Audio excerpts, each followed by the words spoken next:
शोर लगातार चल रहा है प्रदेश भर में। तो कांग्रेस के नेताओं के अपने दावे हैं कि हम सभी सीटें जीतेंगे, बीजेपी के अपने नेताओं के दावे हैं। किस तरीके देखते हैं इस चुनाव? कांग्रेस ने तो हरियाणा में भी दावा किया था कि हम सरकार बना रहे हैं, यानी कांग्रेस सरकार बना रही है।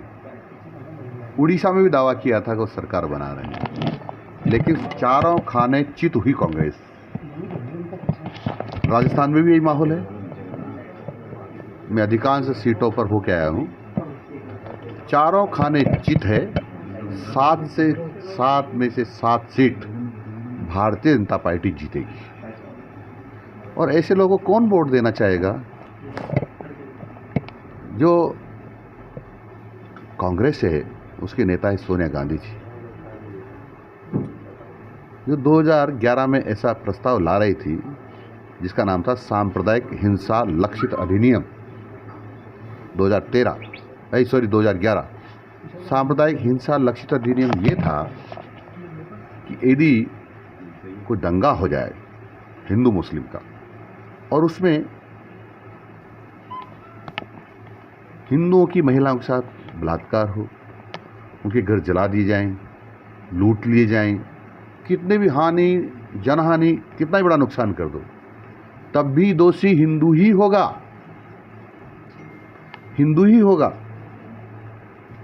और ये कानून इसका प्रस्ताव किसने बनाया था? लगभग सब गैर हिंदू थे और एक दो उसमें हिंदू थे, तो ऐसे थे जो इस देश में विश्वास नहीं रखते थे। वो तो भारतीय जनता पार्टी का भला करो कि उन्होंने तगड़ा विरोध करने के बाद वो प्रस्ताव लोकसभा में नहीं ला पाए। नहीं तो इस देश को इस्लामियत से रंगने का षड्यंत्र चल रहा था।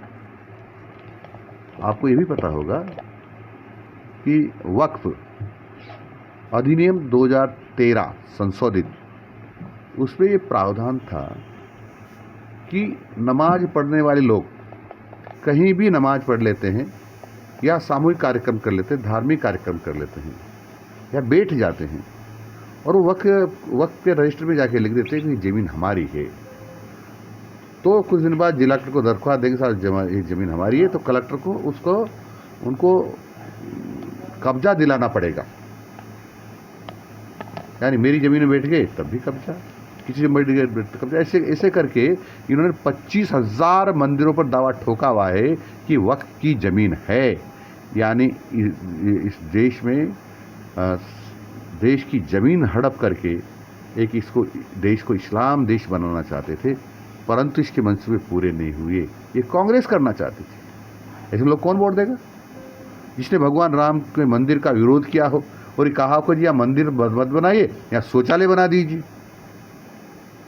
ऐसी कांग्रेस है जो पूरे हिंदुस्तान को तहस नहस करना चाहती थी और आतंकवादियों के हाथों में काम सौंपना चाहते थे। आपने सुना होगा जो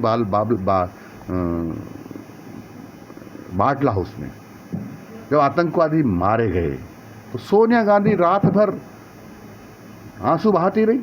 ये मैं नहीं कह रहा हूँ, ये राष्ट्रीय कांग्रेस के जो राष्ट्रीय पप्पू हैं राहुल गांधी जी ने, उसने ये बात कही कि मेरी मम्मी रात भर रोती रही थी।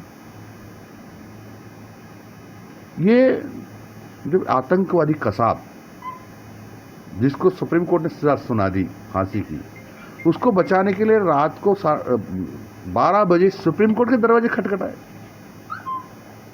और राजस्थान की बात करूं तो 70 लाख लोगों का भविष्य अंधकार में किया इन्होंने। 70 लाख जो नौकरियां पाने के लिए जिन्होंने परीक्षाएं दे रहे थे, उन सब के पेपर बेच दिए इन्होंने, करोड़ों रुपए कमाए, लेकिन हमारे बच्चों की चिंता नहीं की, उनका भविष्य अंधकार में कर दिया है। और इनको लगा कि बच्चे पढ़ रहे हैं थोड़े बहुत, तो इनको कैसे बर्बाद करें, इसलिए अंग्रेजी स्कूल खोलने का बहाना बनाया। खोले नहीं, हिंदी स्कूलों के ऊपर ही अंग्रेजी का बोर्ड लटका दिया। ये महात्मा गांधी विद्यालय हो गए अंग्रेजी माध्यम का। अब अंग्रेजी माध्यम के पढ़ाने वाले के पास टीचर ही नहीं है तो कौन पढ़ाएगा? तो वो हिंदी स्कूल जो चल रहा था उसमें आधे टीचर अंग्रेजी में ले, आधे टीचर वहाँ रह गए। तो उन आधे टीचर से बच्चे हिंदी भी नहीं पढ़ पाए, हिंदी माध्यम भी नहीं पढ़ाए, अंग्रेजी माध्यम भी नहीं पढ़ पाए। तो सारे बच्चों का भविष्य अंधकार कर दिया। ऐसा लगा जैसे कोई ये राजस्थान के बच्चों के या विद्यार्थियों के दुश्मन हो। डेवलपमेंट के काम होना चाहिए था, लेकिन भ्रष्टाचार में सारा पैसा जाता था, कौन करे, खुद का पेट भरना था। और सभी एमएलएज को पूरे अधिकार दे दिए। अधिकार क्या, तुम चाहो जितनी अवैध बजरी बेच सकते हो, तुम चाहे जो अधिकारी लगा सकते हो, फिर उसे बंदियां ले सकते हो, लूटपाट कर सकते हो। ये कांग्रेस ने किया है। इसलिए सारी जनता समझ गई है कि किसी भी कीमत पर हम कांग्रेस को वोट नहीं देंगे, भारतीय जनता पार्टी को वोट देंगे, जो देश की रक्षा की चिंता करती है, देश के सम्मान की चिंता करती है, सर्वांगीण विकास कराती है और सबके भले की बात सोचती है। देखिए, भगवा ज्ञान का एक नया मामला सामने आया, जो इस तरह की बिल्डिंग है उनको भगवा रंगा जाएगा। पूरा देश भगवा का ही है, क्योंकि हमारा देश में जो अग्नि की लोर निकलती है वो केसरिया होती है। हमारे देश का आज़ादी का पहले का झंडा तो केसरिया ही था। जब सूर्य भगवान उदय होते हैं तभी उनका भगवा रंग रहता है, और जब अस्त होते तभी उनका भगवा रंग रहता है। इसलिए जब सूर्य की रोशनी शुरू होती है तब भगवा, पूरा देश भगवा है। क्या इंग्लिश मीडियम स्कूल्स को बंद किया जाना चाहिए यूजलेस है? इस पे हमारे एक्सपर्ट विचार कर रहे हैं, क्योंकि ज़्यादा दिनों तक बच्चों का भविष्य अंधकार में ना हो। कुछ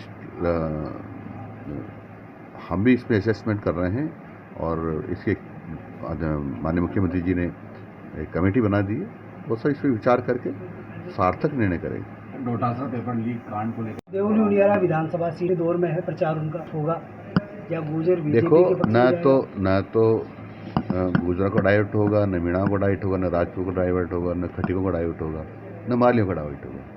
हमको सब समाज के लोग वोट देते हैं, और गुजर तो सामान्य व्यक्ति हैं। हम सबको अष्टपुष्ट रखने का उन्होंने किया है।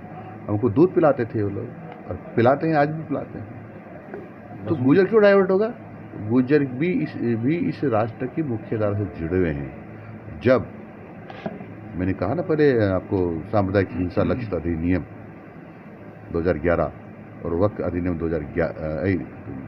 2013, वो भी तो हिंदू हैं, वो भी तो इस देश के नागरिक हैं, वो भी इस देश के बारे में अच्छा सोचते हैं, तो क्यों वोट देंगे उनको?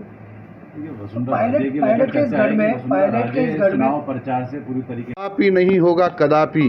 ये मुंगेरी लाल के सपने देखते रहें। अब धारा 370 ये क्या, इनका बाप भी नहीं ला सकता वापस। कत्लेआम पर उतरना चाहता है तो करके तो देखे, नानी याद करा देंगे किसका कत्लेआम करता है वो।